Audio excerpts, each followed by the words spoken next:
Tujikaze, tujikaze, jikaze. Tujikaze, tujikaze, jikaze. Africa, tujikaze, tujikaze, jikaze. America, tujikaze, tujikaze, jikaze. You are listening to African Father in America podcast by Simon Javan Okelo, live from Seattle, Washington, USA. Thank you so much for joining me for another amazing session of the Daily African Proverbs. My name is Simon Javan Okelo, and I'm really excited to be here with you for another Daily African Proverbs session here on Clubhouse. We are starting a little early today. It's just a beautiful day, and I have a special guest with me.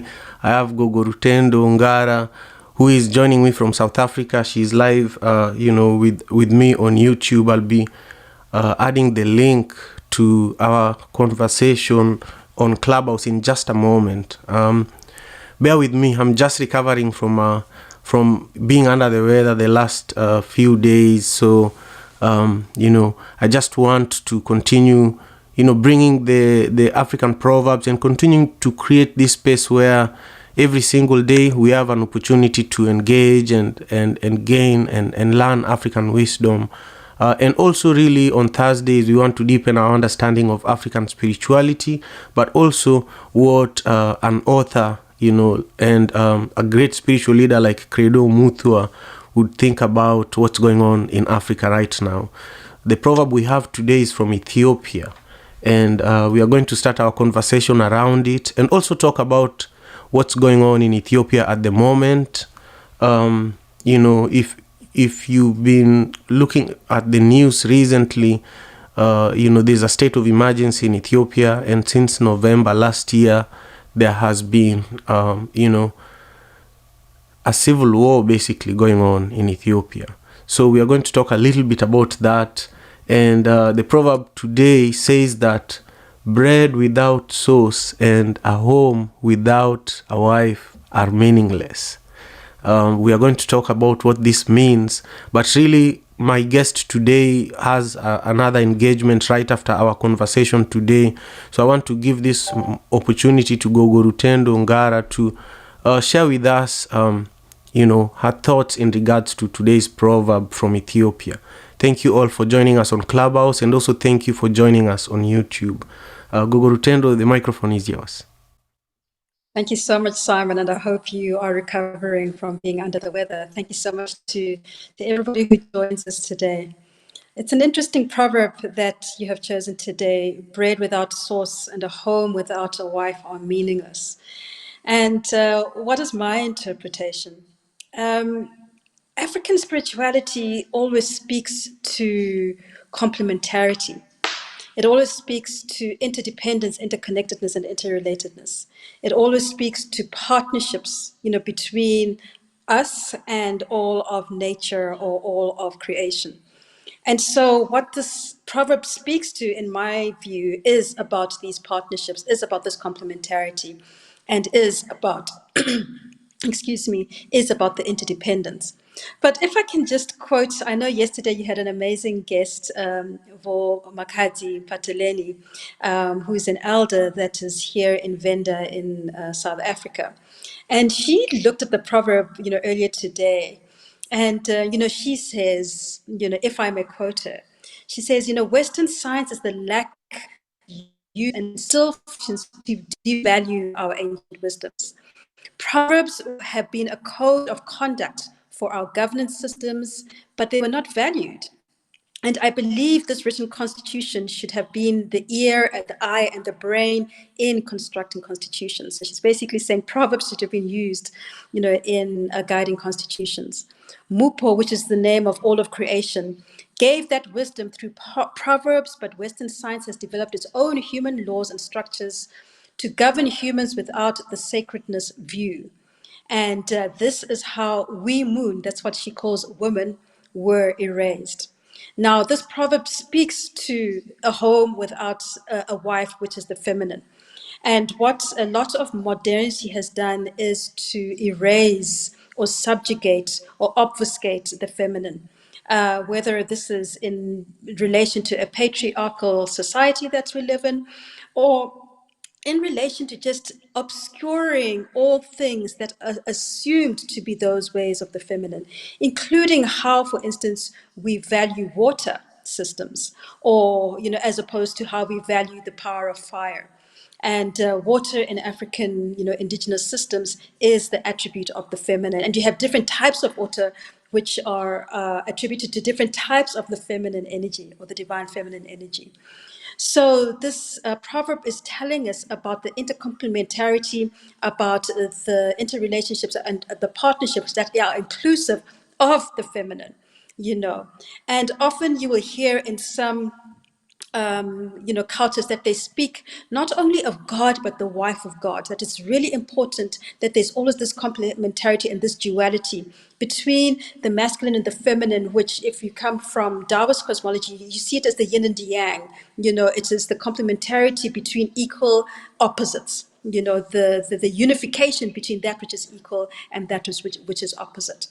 And when we do this, then we sauce it up. I mean, it's one thing to have dry bread, but it's also another thing to have bread that has got all your sauces, be it peanut butter, be it jam, be it anything delicious that you can use in order to just make it saucier and make it more nourishing and make it more palatable and make it more wholesome. So for me, what this proverb speaks to is about the absence of the feminine, and the absence of all that which has been taken out by the modern patriarchal world that we live in today. I was ready to hear a little more, because you've shared a lot that is exactly true with what's going on in the world today, And I wanted you to connect today's proverb with, if you look at Africa this week, if you look at the world this week, if you look at Ethiopia, where this proverb comes from, how is that? What are your thoughts? What are your reflection around what's going on in Ethiopia, especially when you're talking about feminine energy and respecting water, respecting fire and not water. And I'm very curious to understand the different types of water and their functions, like their importance. I'm really interested in that as well. Thank you, Simon. I think in order to go there, I'm just going to take a step back. Firstly, since today, we started speaking about the feminine, and because there was a time that I lived in Ethiopia and I lived there with my mom, and today would have been her birthday, so I'd just like to honor my mom today and that, she lives well in the world of the ancestors. I'd like to just take a step back, and I think I might have alluded to it in the first time that I joined you on this forum. And that is, here in South Africa or in Southern Africa, we speak about the concept of Ubuntu. Now, this concept has been so overused that, for many it has lost its meaning. And one of the problems is that Ubuntu has been used in a wholly humanistic sense. So it has come to be understood as interrelationships between humans. But when we look at how it is that Ubuntu is broken down, firstly, we must take the prefix away and look at the suffix of Ntu. And Ntu is the all-pervasive force. Yesterday, Von Pateleni spoke about Mupo. It is that which synthesizes and pervades all of existence. It is that which is present in anything. We may call it the supreme being. It is the singularity. It is the dynamic still point. It is the causeless cause. It is the beginning of the beginning. It is the beginning. And this is what we find going through everything. And this Ntu manifests in humans as Muntu and Bantu as the plural. So when we speak of the Bantu, we're actually speaking about all of humanity. We are all Bantu, we are all Bantu, And then, but it doesn't stay only at we humans as reasoned beings. Muntu also manifests in things that are unreasoned. In this table, on this chair, it manifests as the minerals deep within the ground, as the waters, and all things that we may perceive to be unreasoned, or we may perceive not to have the kind of consciousness or reason ability that humans have. What's interesting, of course, is that trees are considered to be part of humanity. Trees are considered to be that which transports the spirit from the nether realms to the realms of the living, from the world of the ancestors to the worlds of the descendants who are to come. It's the medium through which all these realms, move. So these are called kintu or bintu in the plural. Then we have Hantu, which is time and space. And time and space are collapsed into a single continuum, which we know from quantum physics. And then we have Kuntu, which are, all modalities, things like fear, things like wonder, all these intangibles that make up the full expression of life. And so Untu manifests in all of this. But today I'll just like to focus on Hantu, that aspect of time, space, and locality. And if we want to see what African spirituality says about what's happening in Ethiopia today, we need to understand the time, the space, and the locality. And time, space, and locality are deified, just like everything is deified or personalityfied, within, I'll take from the Kemetic perspective, Kemetic cosmology as the principle of Sekert. She in the Vedic cultures, from India, she's called Kali. Here in South Africa, she's called Nomhoi. And she's the one who governs time and cycles. She's the one who governs obstructions and limitations. She's the one who governs destiny. And she's the one who says, if you do not live according to destined cycles of time, destined cycles that are in resonance with the Supreme Being and with the Supreme God, then you're bound to find repercussions, and you're bound to see that there will be consequences. And I think, unfortunately, in moving away from our African ways of being, we have also moved away from the universal cycles of time.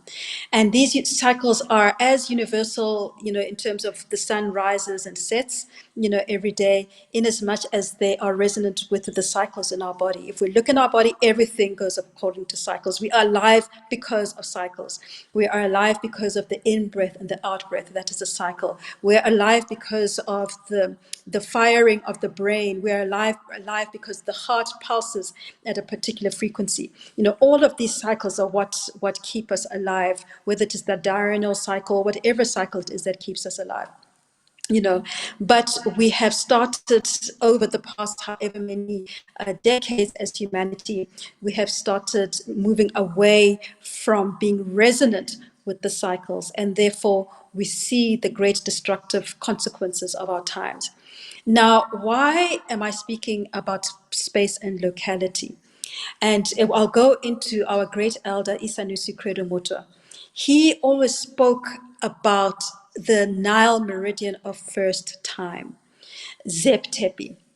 Now, this golden meridian is locality, approximately 31 degrees east of longitude, down the African continent, but also going all the way around the planet.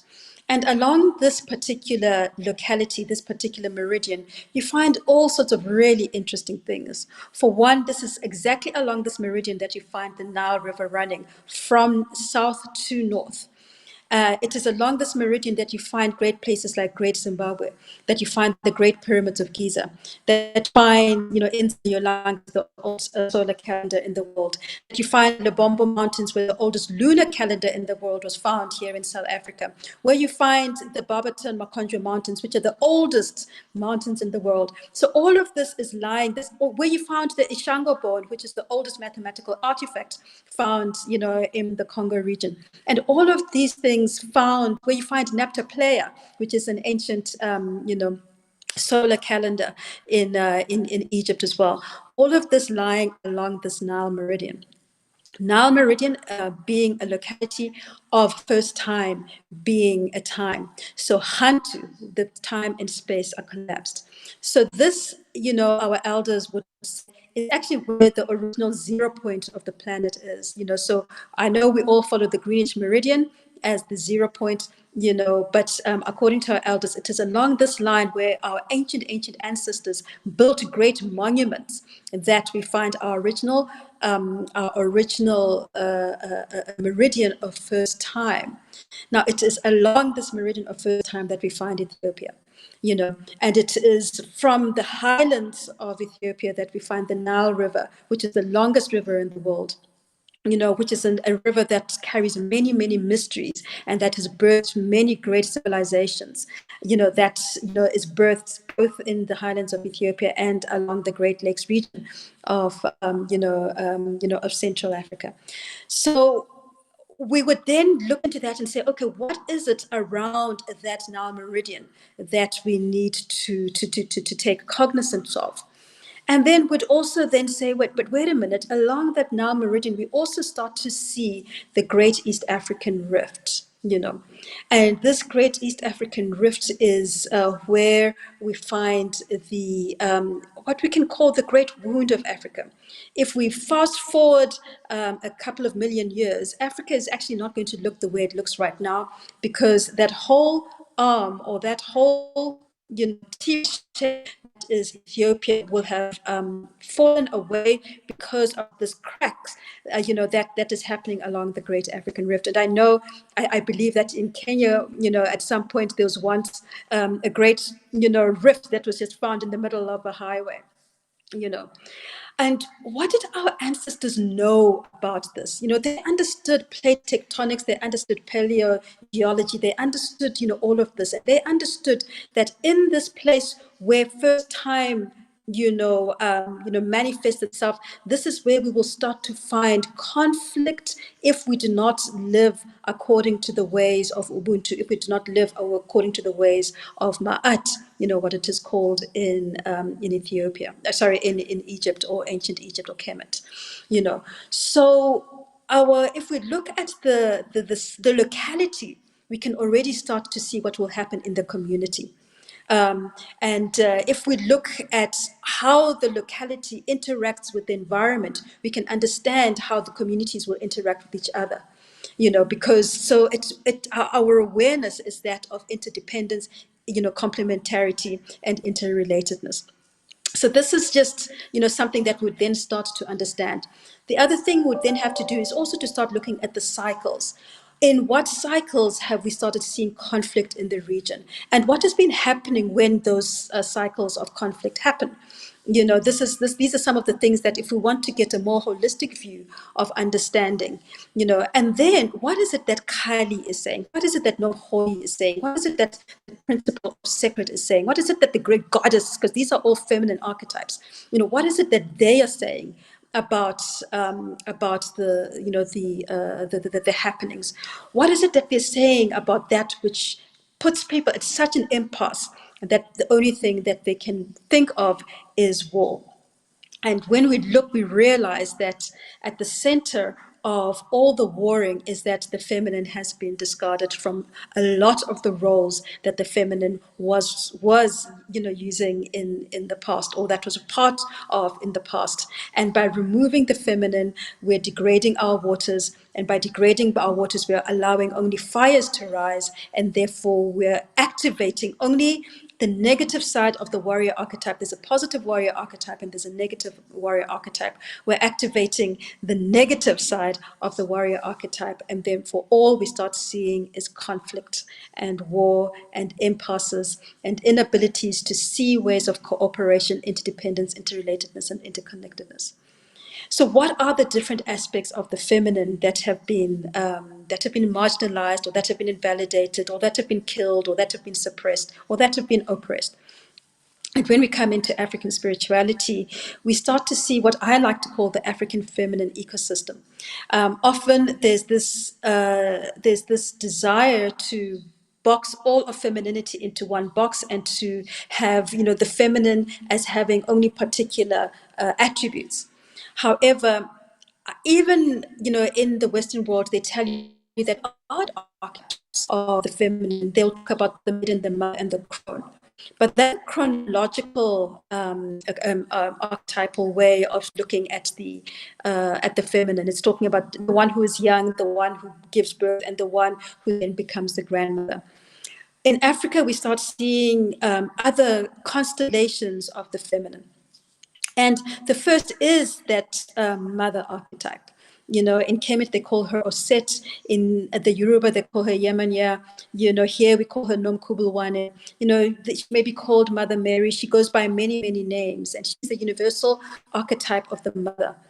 But in being the archetype of the mother, she's also the universal nurturer and the one who's devoted. So when we speak about bhakti yoga, you know, we're talking about that principle of this mother of Oset.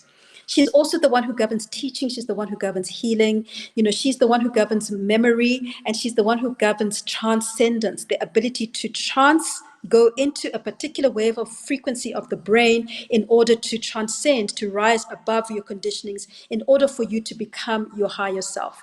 You know, this is what the mother archetype, you know, actually does. You know, she governs following. She's your servant leader. She's the one who leads from behind, or who leads from secret, you know, but she's the one who makes great nations come together. You know, so her in Kemet, we often see her represented with a seat on her head, you know, as her crown. Now, this particular archetype, as I've said, she's responsible for memory. And when we think of the animal here in Africa that is most responsible for memory, it is the elephant. And the elephant is a matriarchal, you know, animal with the most incredible, you know, memory that there is. And when we speak about memory or remembering, we actually mean it in three ways. We're speaking about memory, you know, the ability to recall something from the past, or in fact, the ability to recall something from the future. Because when we're speaking about time, you know, time is not linear, time is circular, time is spiral. But we're also talking about the ability to bring the members together, remembering that which has been fragmented. And we're talking about the ability to remind us that we're all part of one community. Now, when we see this archetype taken away, we can already start imagining what is going to emerge. There's going to be fragmentation, you know, there's going to be loss of memory, there's going to be loss of devotion, there's going to be loss of sacrifice. You know, so we start seeing that already. And that's what happens when you start obfuscating the feminine archetype.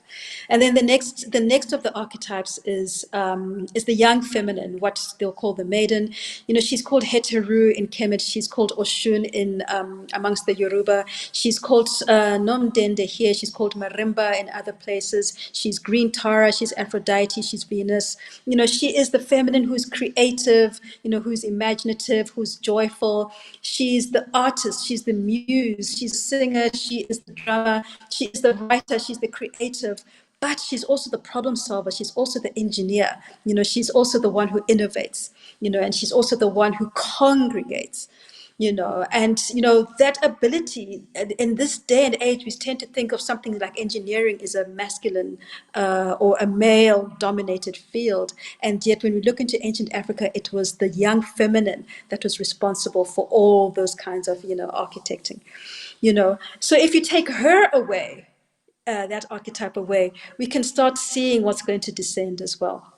But the same token, we have another feminine archetype, and that is the principle of Ubuntu that I've spoken about. You know, she's often seen as Ma'at with a feather in her hair, and she holds in one pan, she holds a pan where in one side is a heart and on the other side is a feather. You know, and she says that when you're living according to truth, or when you're living according to the principles of divine law, your heart is as light as a feather. You know, so she governs, you know, justice and harmony and truth and love and interdependence, interconnectedness and interrelatedness.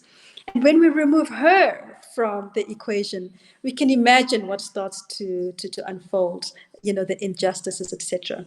And then as part of that feminine archetype, we have the grandmother, the one I've spoken about before, the one who governs time and destiny.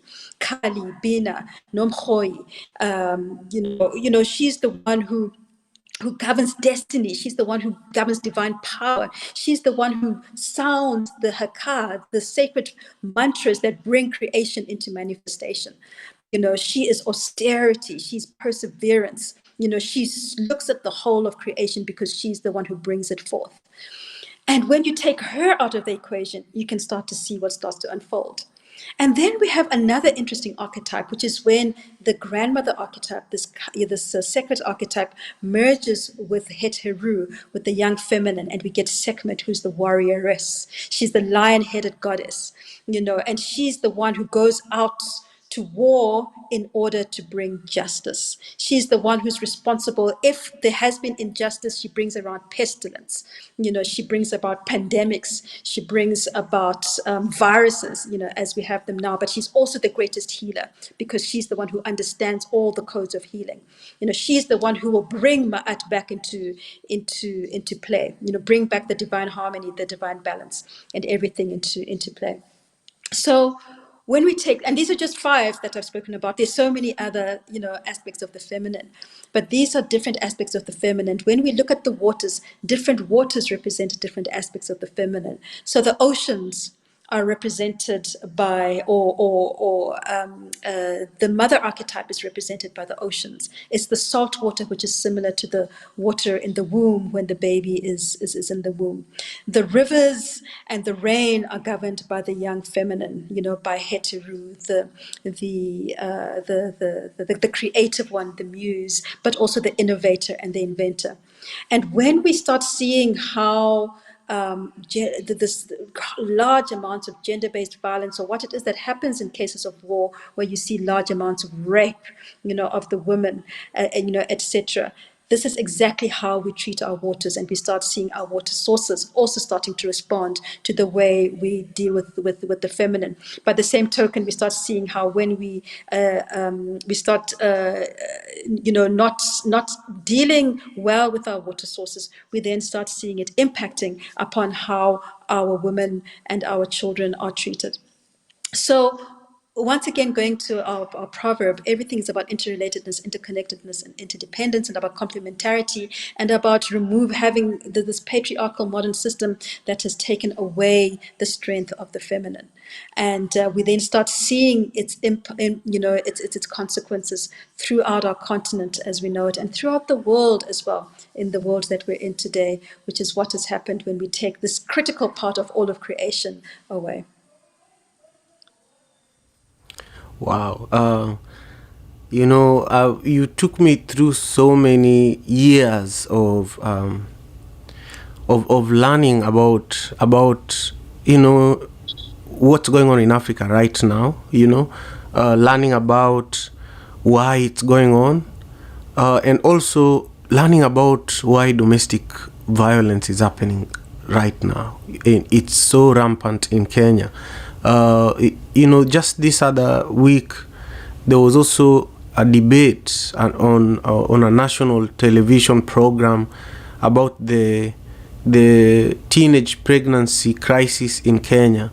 Of course, we are focusing on Ethiopia currently, and if you look at Ethiopia with the conflict that is going on, especially in the Tigray region, you find that women are being raped, children are being maimed. And all of that reflects to even how the Nile River within Ethiopia, the creation of the Grand Ethiopia Dam, is a source of conflict amongst so many countries, and the fact that the leaders of Sudan and Egypt and Ethiopia, and in fact Kenya and Uganda, all the leaders of the Great Lakes region that benefit from the Nile should actually have a conversation. They should, they should meet with elders who live along the line, the spiritual leaders, people. They need to listen to this type of conversation so that they understand the land and the people that they are leading. A lot of our leaders inherited colonial systems of governance, and they inherited colonial systems of taking care of land. Growing up, I always revered the lake. I grew up by Lake Victoria, and even swimming in the lake, you had to be in a certain state of mind to have the guts to go into the lake. You have to know the right time. You have to know who else is around and what else is in the water. You have to know the timing of this time. It's the time for the crocodile to be using this beach. It's not my time. And this time is for the hippo. This time it's for me to run and take a quick shower. And this other part of the lake, I can get my drinking water. But the idea of progress, where we get piped water in the house, and then we start having cartels that are running these waters that are coming to people. We have people's livelihoods being controlled by people who control the water management system. So it just gets complicated, and in the process, the people who are impacted are children and women, and it's a cycle. I'm curious. I want to learn from you. I know that Gogo Rutendo, you might have to go soon. How much time do we still have with you? I just want to check in on that. 15 minutes. Oh, beautiful. So I'll make sure I create space for you to, share as much as possible. To everyone who is with us on Clubhouse, thank you so much. If you want to join us on YouTube, the link is at the top of the room. I'm really, really grateful. We are going to, in 15 minutes, we are going to hear from you all. So now is a good time for you to join us on stage. And, in 15 minutes, we'll be able to hear your thoughts about today's conversation. My special guest is Gogo Rutendo Ngara, who is originally from Zimbabwe, and she's a respected spiritual leader and, just a leader in Africa that I connected with recently through Jane I Do, and I'm learning so much, about myself, about Africa, and about really the future, But today, the biggest lesson I'm learning is that we are facing the current calamity, whether it's with the pandemic, climate change. It's because we've not centered women. That's the bottom line. And now I want to learn a little more about how we could actually, use what we have at our disposal, this, program that we are doing to begin centering women, and also, if you look at the work of Credo Mutua, who is a leader that, we spoke about during our first conversation. By the way, if you are curious, I just want you to know that every Thursday we will be having Gogo Rutendo Ngara here with us. We will be exploring various topics, but we'll be really reflecting on what's going on around the continent. And we will also be looking at excerpts from Credo Mutua's books, and also just talking about how you can all be involved with what we are all doing, and we can build and create a space where we embrace African spirituality, we embrace African wisdom, African proverbs, and we just learn from each other. So I want to welcome really everyone on Clubhouse. Quickly, before Gogo Rutendo shares with us her thoughts in regards to what Credo Mutua would say about what's going on in Ethiopia right now. And we have my brother Nohe. Nohe has been a big contributor to this space and is from Ethiopia. He's from the Tigray region. So Nohe, feel free to join us. We've been talking, about what's happening in Ethiopia, but looking at it from the lens of this proverb. We learned about the meaning of this proverb from Gogo Rutendo's perspective. And also we learned about, how this proverb is connected to what's going on in Ethiopia currently. And we learned about, so much. I learned about why the Nile is where it is. I learned about, Bantu and Ubuntu. I I just have to go back and listen to this whole episode and digest all of it, because it's so much, it's so much that Gogo Rutendo shares with us in every statement she makes. It's just incredible. So if you missed any part of today's conversation, we started this room earlier, about 15 minutes earlier than usual, because Gogo Rutendo has an engagement she has to run to. But you can use the link at the top of the room to join us live on YouTube now, or watch this conversation later on. And this episode is also going to be available as an audio podcast on all podcasting platforms. So thank you again for being here. Gogo Rutendo, I'll pass you back the microphone. Thank you so much, Simon.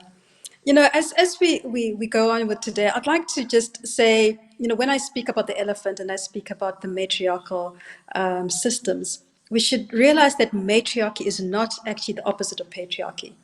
Matriarchy is not about women in suits and ties. The world's first civilizations arose from the spiritual, economic, and social efforts of African women, and African women in turn went on to lead those matriarchal societies. The rituals, the culture of African matriarchy did not celebrate violence.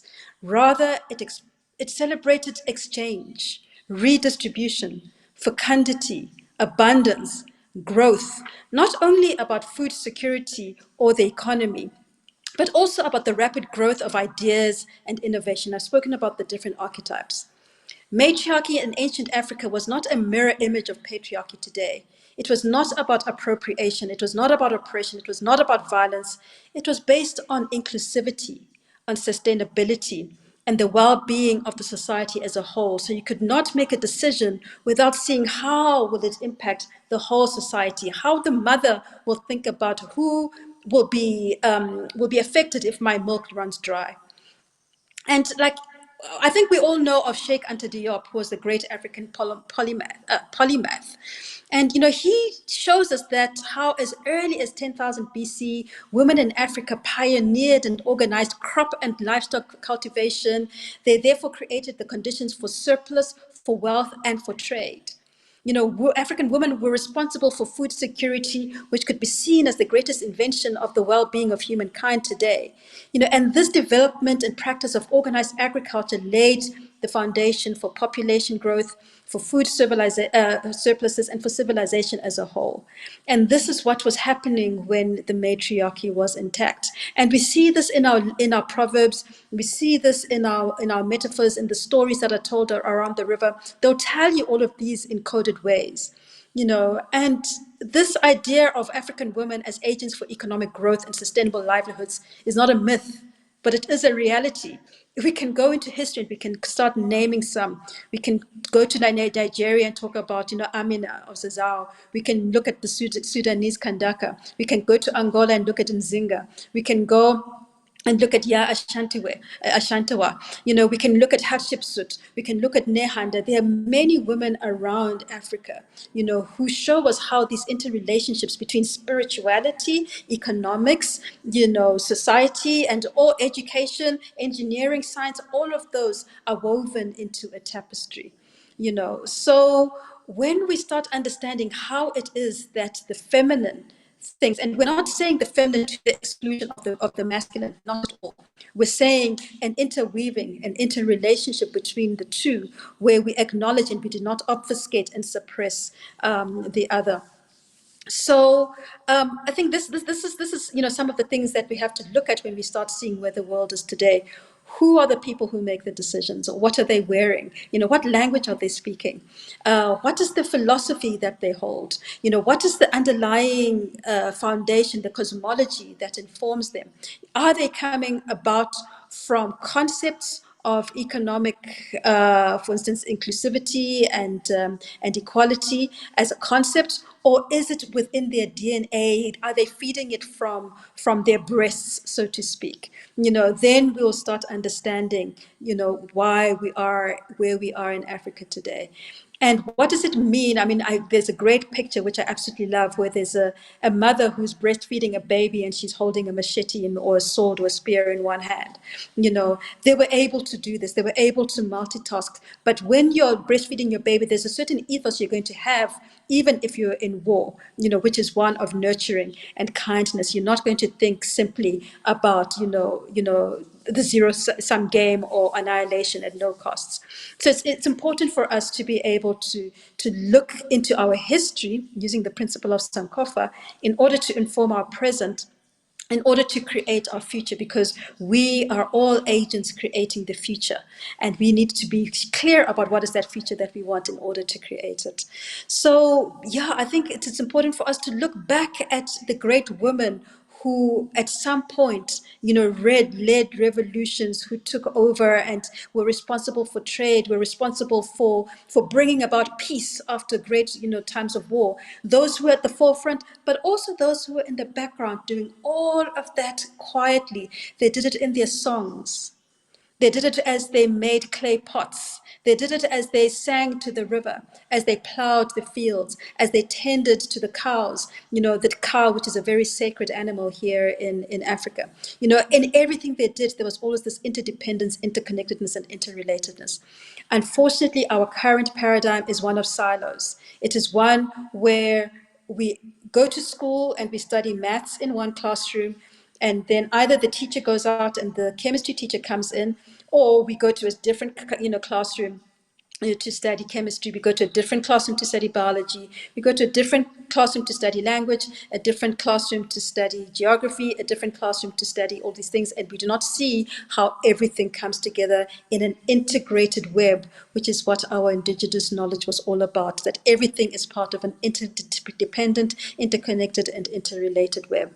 So when we start seeing where Africa is and we start seeing some of these conflicts, we need to go at more paradigmatic layers and say, what is the paradigm that is informing us today? And is this paradigm coherent? Is it consistent with our own indigenous ways? Or have we adopted a paradigm that we are at war with? And while we're at war with this paradigm, we then become at war with each other. Wow. When you speak, I also I move from different states of mind. I move from being emotional to being inspired, to being uplifted, to wanting to take action.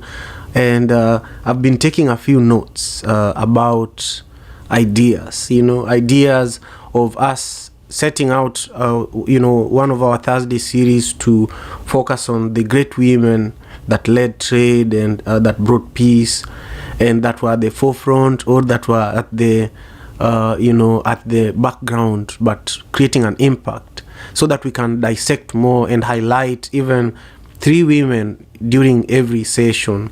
But really, when you speak Gogo Rutendo, I feel like all these women are speaking through you, because it's so powerful. I feel like I'm moved by how much wisdom and knowledge you've accumulated, and I know that you're about to head out. I just want you to share with us, how can we also learn and be able to share?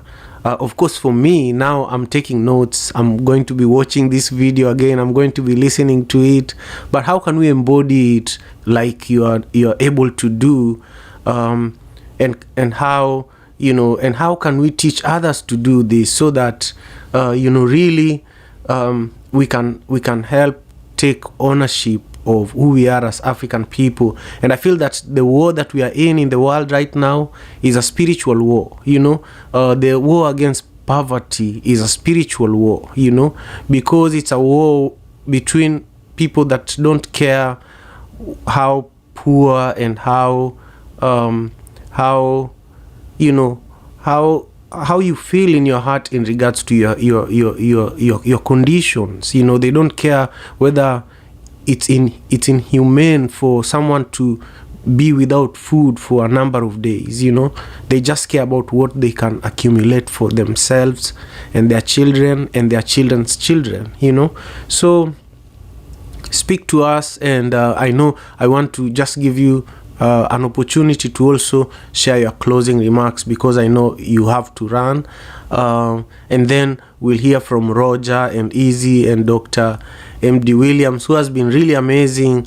I know that you're very busy, Dr. Rutendo, but you should see some of his comments on YouTube on the episodes that you and I have been, having here every Thursday. He is a remarkable supporter of, of this weekly session. And then Nohe and Darren. So Gogo Rutendo, please. No, thank you so much. To your question, that is the subject of a whole session, of how do we embody the wisdom and how do you learn. But I can just give a few hints to say that it is not cerebrally that we embody, so we can read many books and we can have accumulate a lot of information. But our ancestors, our ancient ones, and our elders tell us that until we do, until we practice, we do not know. And as a martial artist, we're told that until you do one thing 3,000 times, it still belongs to your master. It is only on the 3,001 time that you can say you own it. So practice, practice, practice in deeds and in actions and in activities and all sorts of techniques. It is what we eat, it is what we drink, it is how we sleep, how we breathe. All of these are really important in how we're able to embody and assimilate and also enact, the ageless wisdom that is all around us. But I know you had asked me a question earlier, and I feel it is really important to bring in the voice of an elder that I really follow, who is Credo Mutwa. Yes. And I'm just going to read a small excerpt from his most iconic book, which is called Indaba, My Children. And this is something he wrote in 1964. Well, he might have written it earlier, but the book was certainly published in 1964. And this is what he's writing in 1964, and tell me if it sounds a bit familiar. He says, "Many strange things have happened in Africa, things that have puzzled, disgusted, and shocked the world, especially in recent years. Things for which the world has had little or no explanation, and things that can best be explained by first laying bare to the rest of humanity the strange working of the mind of the African. Many will find it hard to believe much of what I've revealed in this book, but I'm not in the least concerned, because whether I'm believed or not, everything I write is true. Most of what I write here or I reveal here will shock and anger many people, most of all my fellow Bantu, who resent having their doings and secrets exposed to foreigners. But by writing many of these things, I'm becoming, in terms of our tribal laws, a traitor to my own race, and this is going to make me hold back much of what I was also going to reveal. But terrible as the stigma of traitor is, I shall also risk bearing it in the belief that what I'm doing here will help my people in the end. Only time will tell whether I'm right or wrong. There has been much suffering and bloodshed in Africa in recent years. Bloodshed that has led to hatred and still more suffering. And the most pathetic thing about it is that as much of this could have been prevented had the white rulers of Africa had better knowledge and better understanding of the way, and this he's writing in 1964, a black man's mind works more than they do now. Let's look at Kenya's Mau Mau uprising, Angola's rebellion, the massacres in Congo, the riots and killings in South Africa, all soon to be written in blood permanently on the highway of human history, all soon to be written in bleached bones on the desert of time. All were started by one thing: the total lack of understanding between black and white, or the utter failure of one race of human beings to understand what goes on in the minds of the other race. So this is Credo Mutwa writing in 1964, and you'd think he was writing now. You'd think he was writing for what is happening in Africa now. And so once again, this goes back to those cycles. When we understand the cycles, we become what Credo Mutwa was. We become a prophet who's able to see the future.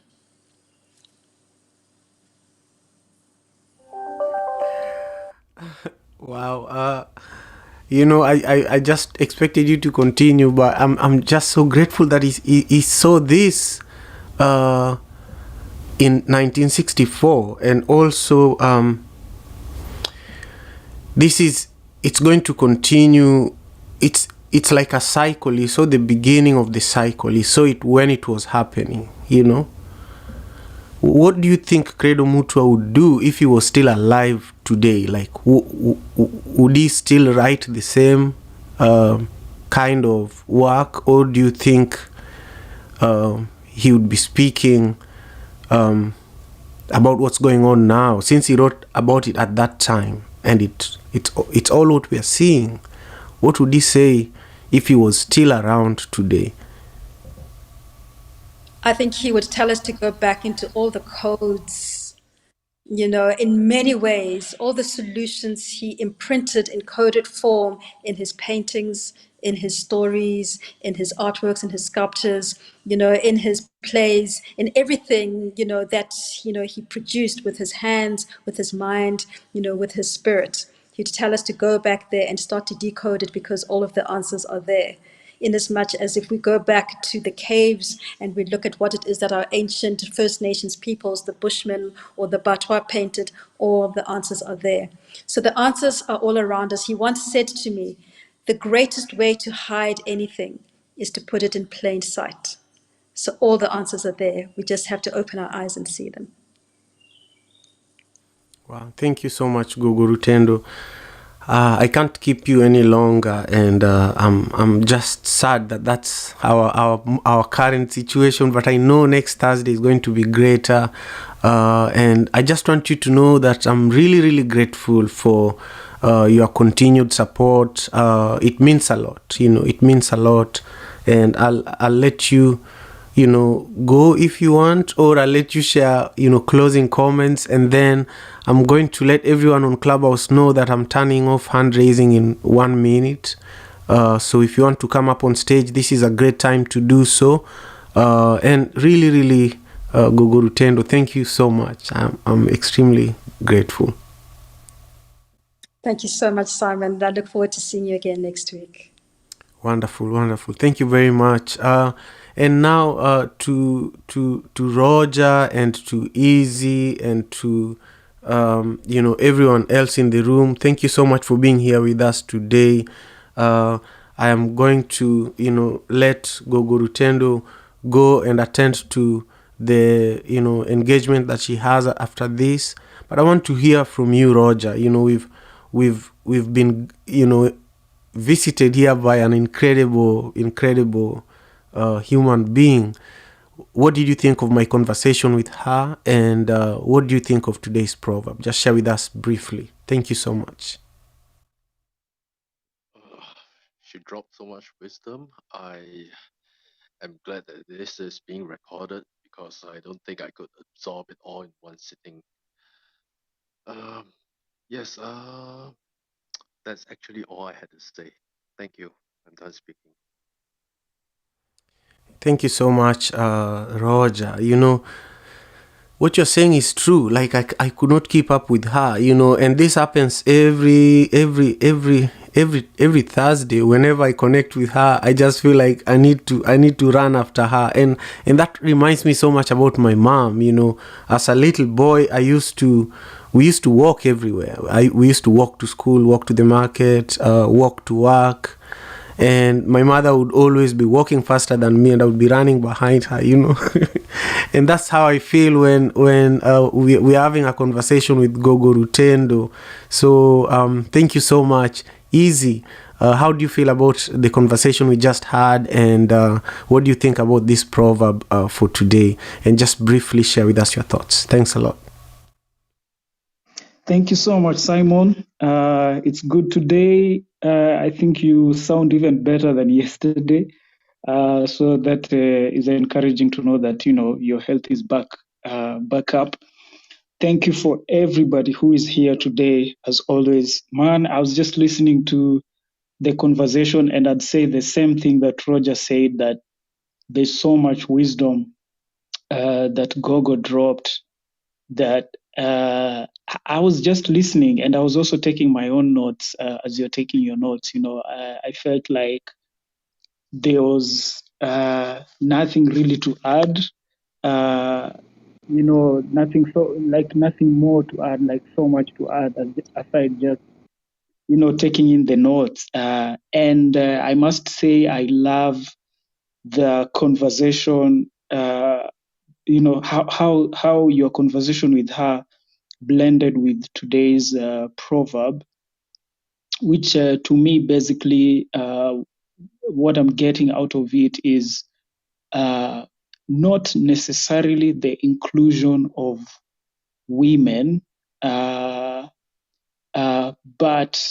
the realization that the world needs to have that what a man can do, a woman can do too, and she could probably do it even better, And so for me, especially, this is a conversation that is very important to me because I'm a father of 2 daughters.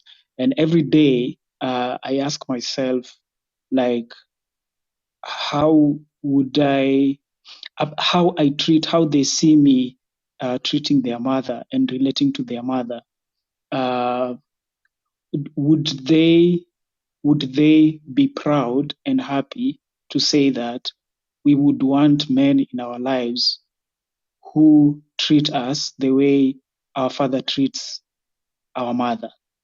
So for me, every time these kinds of conversations and something like today's proverb comes in, it's something that is very dear to my heart. And I can confidently say that I endorse, this statement. I mean, my wife is not here because I'm at the office. And when I saw today's proverb, I shared it with her and I told her how much I endorse it. And in regards to just not appreciating women in general, but just appreciating her, because I know the number of times when, for instance, my wife is not at home, when just basic things just don't run, because there's a level of power that God gave the woman that is so,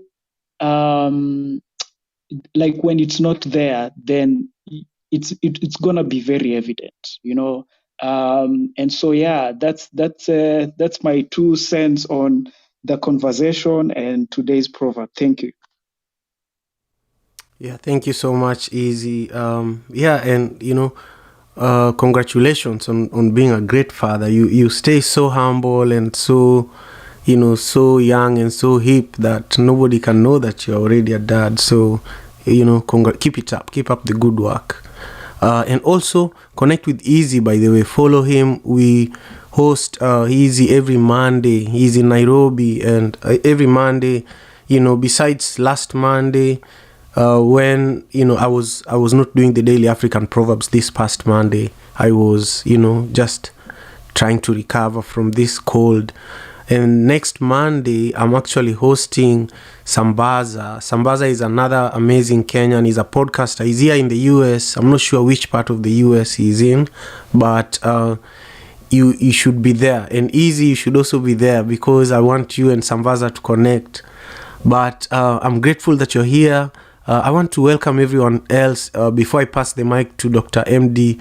Williams, I want to just welcome Natasha and Faline and Lovell and Jaylee and Avishta and Patrice and Mr. Oscar and Fred and also Shannon, and I see Osaka. Osaka, thank you so much for being here, as well as I see Jocelyn is here as well, and also to Shanda and MK and Jules and Inji. Yeah, Inji, thank you so much for being here. This is a space that I've been hosting since January, every single day. I've only missed it when I'm sick or when I'm traveling or when I'm producing a big event like Africa Day or Madaraka Festival that makes it hard for me to show up. Now I'm doing this as part of my full-time work. So, of course, I can't just pick it up from the ground and run with it like that. So I'm looking for help with promoting the conversation with sharing the YouTube videos, and just with building it up. So if you have any ideas, if you want to help me continue building this and bringing this to the community every day, and also to help me continue bringing people like Gogo Rutendo Ngara to this space, let me know, because I can't do it on my own. And also this proverb, is related to what I'm saying. If you're doing something and you're not asking for help, what you're doing is incomplete. Bread without sauce and a home without a wife are meaningless. This could apply to so many different things. It could also apply to what Gogo was saying, that many leaders today, they are bread but they don't have the sauce, and the sauce is your ability to develop your awareness and understand that there's a lot that the feminine energy and women in general have to do with your success as a leader, with your success as a father. And so just recognize it, like Izzy was doing earlier in the room, and being in spaces where you can learn, like in this space, is really, really important, and I'm privileged that I'm able to do that. Dr. M.D. Williams, thank you again for your continued support. Share with us, your comments on the conversation with Gogo Rutendo Ngara and the proverb today. Thank you very much.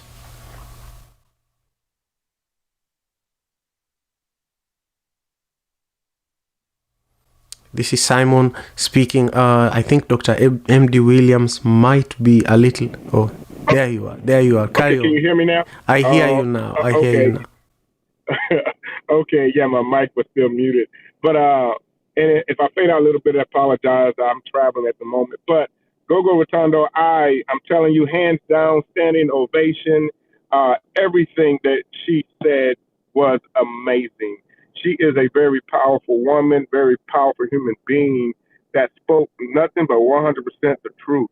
And, what we have to understand, I've always been a advocate of women in leadership positions, and I've always been an advocate because I understood very early in my life how powerful women are and the different aspects they bring. They are women for a reason, and we need to, as men, we need to uphold that.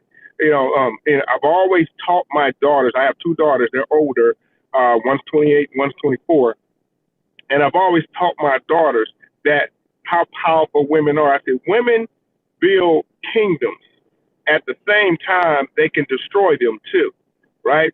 So that's just how powerful a woman is. And I also explain to them, if you're dealing with Christianity, I look back and I always said, I look at the story of Adam and Eve, and I've always said, it is amazing how the enemy could not get Adam to turn against his maker. And I'm not saying anything negative about a woman, tell you how powerful they are. But what the enemy did, he took a look and saw how Adam revered Eve, and he went after her to get to him. That's just how powerful. He couldn't do it himself. I call it it. It couldn't do it himself. He had to go after. He had to trick the woman into tricking Adam to do it. Ladies and gentlemen, that's just how powerful women are. That's just the power that they bring to the table. I've always been an advocate, and I've always worked around women in business because I understand.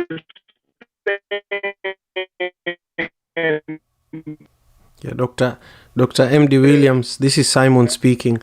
That they bring. So Gogo Rutendo, I mean, it's just hands down all the time. She said, okay.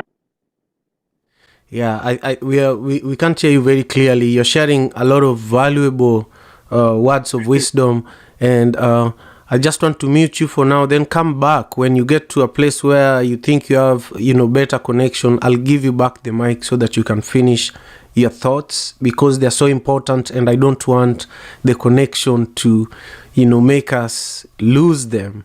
Now, I want to quickly move to Nohe. Brother Nohe, how are you doing? How are you doing? How was today's conversation with Gogo Rutendo, Ngara? And what are your thoughts about this proverb? Thank you so much. Good morning, Simon. Greetings, everyone. Grand Rising, as our ancestors would say. Yeah, that was really beautiful and powerful, indeed. She went on and says about so many women's leadership throughout our motherland continent. And man, such an amazing speaker, such an amazing dialogue you have so far. Took a couple notes, especially about those leadership that she was mentioning from different parts of motherland Africa. And thank you, would like to say thank you so much for her as well. And yeah, thanks for asking. I am doing, I can't complain. I'm still alive, still praying for back home in Tigray, as you know, like with so many things going on. And it's so funny, like how this proverbs came up because, as it says, bread without sauce and a home without wife are meaningless. And this is actually an exact quote the Prime Minister of Ethiopia used when he was visiting Tigray or in 2018, where like after he was nominated to be president, not now through election, but just through nomination after the previous president resigned, and he used this to tell how Ethiopia without Tigray is the same as trying to drive a car without the engine. And it's very crazy to see how within 2-3 years how he's dismantling the whole country and uh, on the verge of trying to destroy the whole ethnicity of Tigray. And it shows you how much uh, one in one sometimes when you're trying to destroy the other, it's almost impossible to use only one thing and go about it. And throughout the whole this whole year and over 1 year of the Tigray genocide, the most players, the most that have been doing the big factor is the women of Tigray, who are leading the protests throughout the world, organizing so many different events, going about how to be a factor, how to be a voice for our family members, our region, like the entire country that's going on. And like it's like one of the fastest thing that happens. Even the G7 were able to put Tigray on their conversation like within the short period of time, and that has to do with how how effective the woman leadership was throughout the whole year been going on. And so this is beautiful proverbs. And thank you, Simon, again as always for your consistency and daily proverbs. Thank you again. Pray for Tigray. Thank you very much, my brother.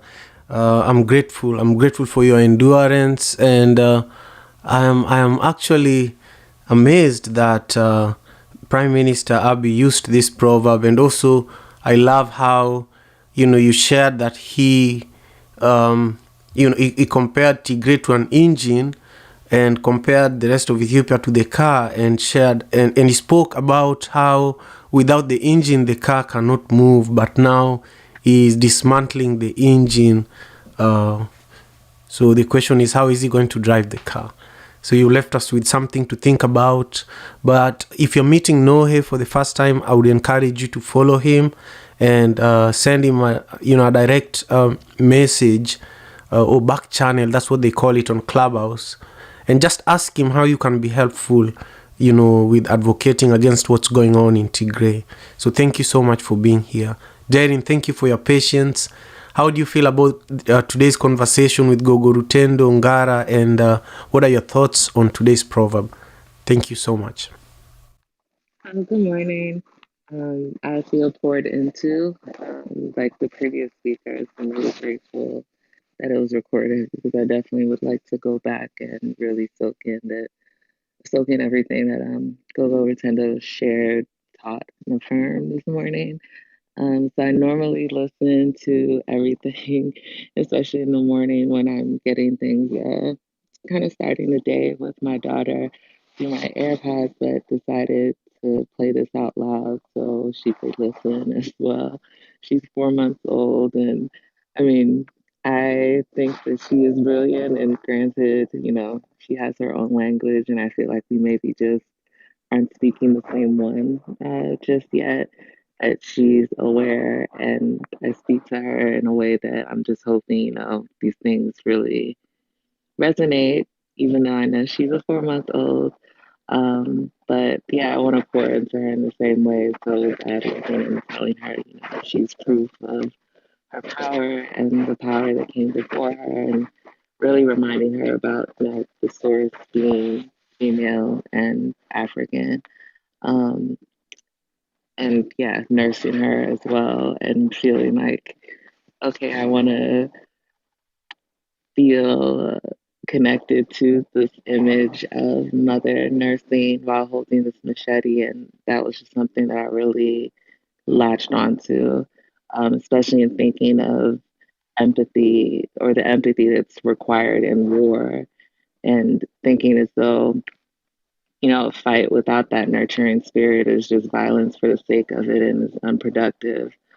Um, yeah, just I'm still gathering thoughts, obviously, but considering the food, growth, the industry, civilization, all the abundance that we still live off of, in spite of like the few that try to hoard it and keep these basics from the many, come from the setup of these matriarchal societies, and just feeling really proud of that, and wanting to just dig deeper into what that was, how that could look in the future.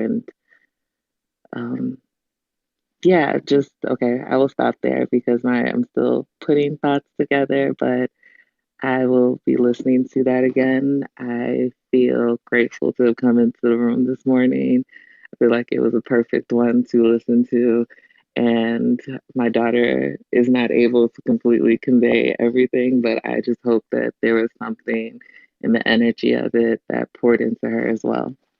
Thank you. Wow, thank you so much. I'm grateful that you're here, and I'm so happy that, that's the youngest attendee of the Daily African Proverbs ever. We've had little ones attending and being part of the room, but, 4-month-old is just so precious. So thank you for sharing, your story and your daughter with us. I hope to see you again in the coming days, and truly I appreciate your presence over the last few weeks. I've been seeing you. So we'll go to Whitney. Whitney, how are you today, and what are your thoughts in regards to the conversation with Gogo Rutendo Ngara and also today's proverb? Hello. Thank you for having me on stage, and I just wanted to say that I really enjoyed the conversation. I find the more that we kind of go through history and look back on history, to me it's like everything was written wrong. Like somebody once told me that the victors of the war or whatever was fighting, they're the ones that rewrite the history. So it's just I'm glad that I can learn more and just sort of figure out history, because I want to learn more about my African heritage and the history. So I'm glad this conversation is taking place.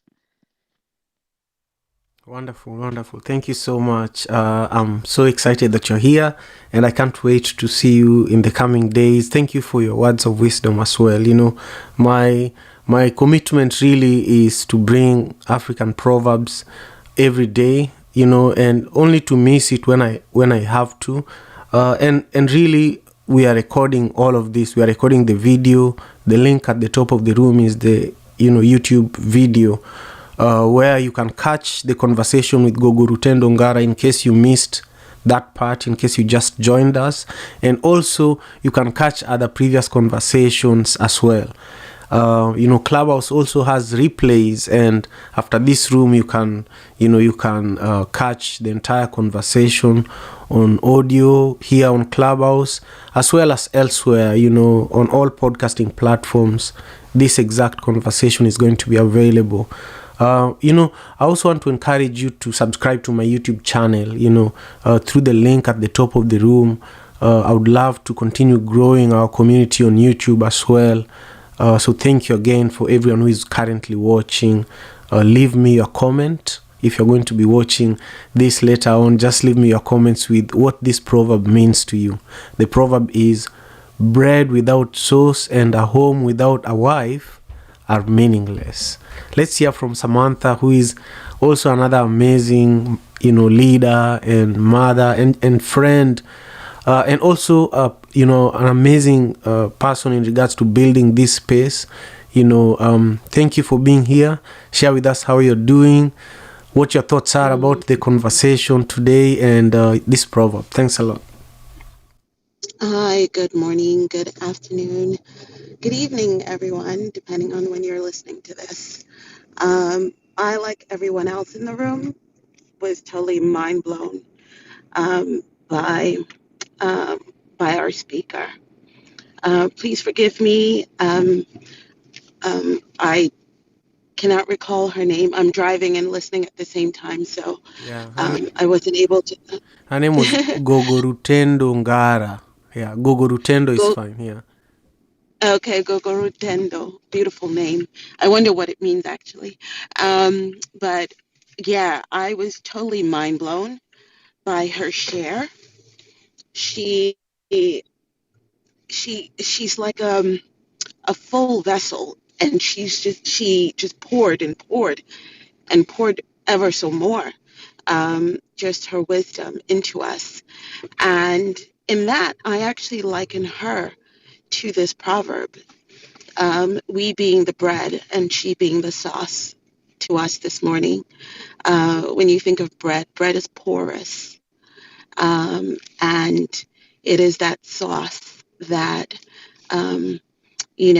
has the ability to fill in the holes, and to take that bread. Bread is good in and of itself, but with the sauce takes it to another level. So I thank her for being that sauce to me, at least today. She spoke of so much. She spoke of this, the need to reconsider what we have been taught about what is masculine and what is feminine, and those energies. Because I do believe that we, as individuals, we house those energies ourselves, so we have both the feminine and the masculine energy within ourselves. And I think that it's when we come to a place of embracing that we come to a place of wholeness. And so she had me thinking about myself this morning, ways in which I exhibit what we quote unquote consider as the masculine and feminine.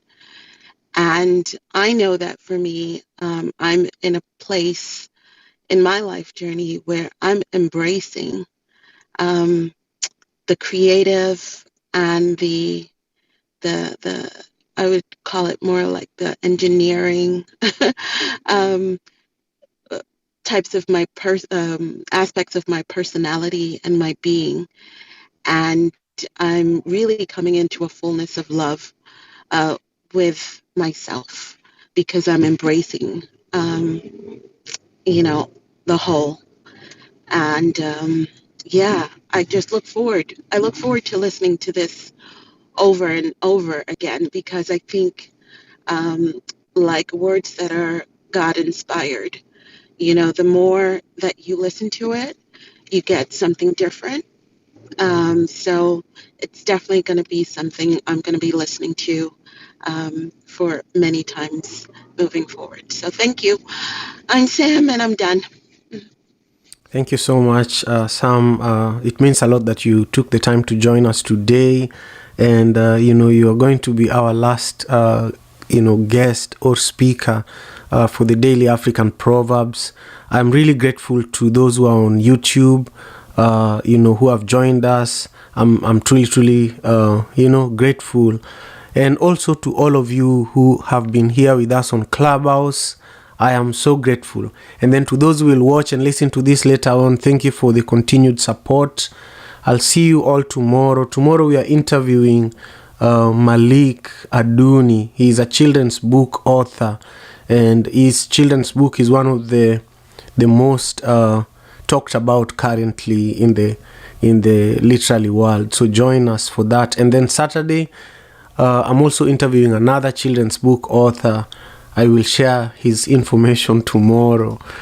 So join us tomorrow and take good care of yourselves. I'm extremely grateful. African father in America. Tujikaze, tujikaze, jikaze. Tujikaze, tujikaze, jikaze. African father in America. Tujikaze, tujikaze, jikaze. You are listening to African Father in America podcast by Simon Javan Okelo, live from Seattle,